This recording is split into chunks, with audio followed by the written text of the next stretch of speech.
Good morning, Battle Creek. Our goal today is to use an architectural ruler. And so I'm just going to go over what that is and show a few examples of the worksheet you're going to be working on and go through a PowerPoint, and then hopefully you'll be able to use one. So basically, when we get to your worksheet, the first thing it's going to ask you to do is it's going to ask you just to measure these lines. And it's to measure them from arrow tip to arrow tip. And so this here is an example of an architectural ruler. It's got the three sides. It's got numbers at the beginning. It's like this number is 16, this number is 3/16.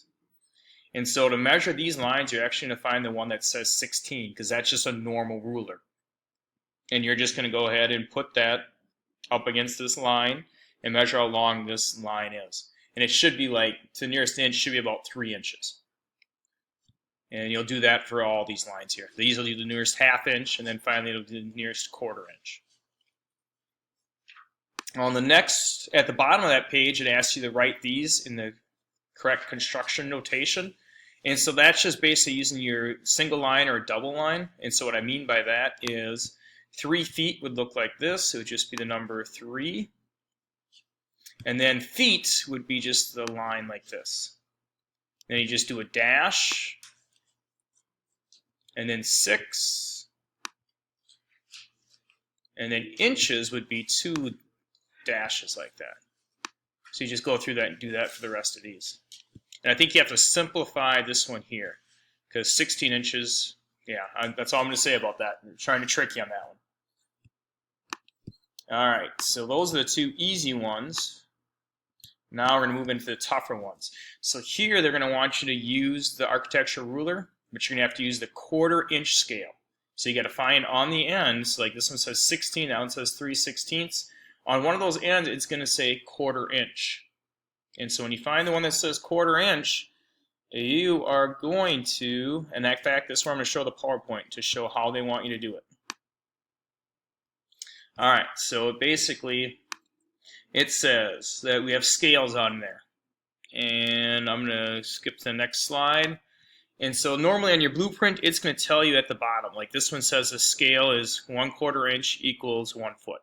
So that means whenever we measure anything in here to find it, we have to measure it using the 1/4 inch scale. So now we're going to look on our architectural ruler, and here's our 1/4 inch right there. So that's the side we're going to use. And then step 3 is, let's say this is the line we're going to measure. We're going to measure this line down here. And so you want to line up the 0 to the left end of the line you want to measure. Then once you have that lined up, you got to look at the other end. And actually what you need to do is you need to slide then, once you get it lined up on the other end, you need to see, you see how it's going a little bit beyond 10 there. And so actually what we need to do is we have to slide it right to 10. So now we know it's 10 feet. And then this will tell us how many inches over here.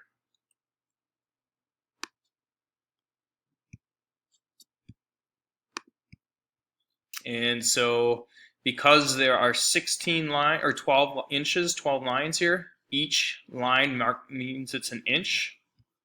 And so that one was about 3 lines past. So that would have been like 10 feet, 3 inches for that line that they just did. If, for instance, they have 6 marks.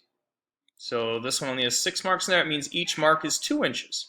So if it was 3 marks past, it would actually be 6 inches, not 3 inches. This one here says if there's 24 marks, and then each mark is a 1/2 inch. And if there's 48 marks, then each mark is a 1/4 inch. So again, we count the number of marks between the 0, and so this one looks like it's about 3 or 4 marks past. It's tough to really see.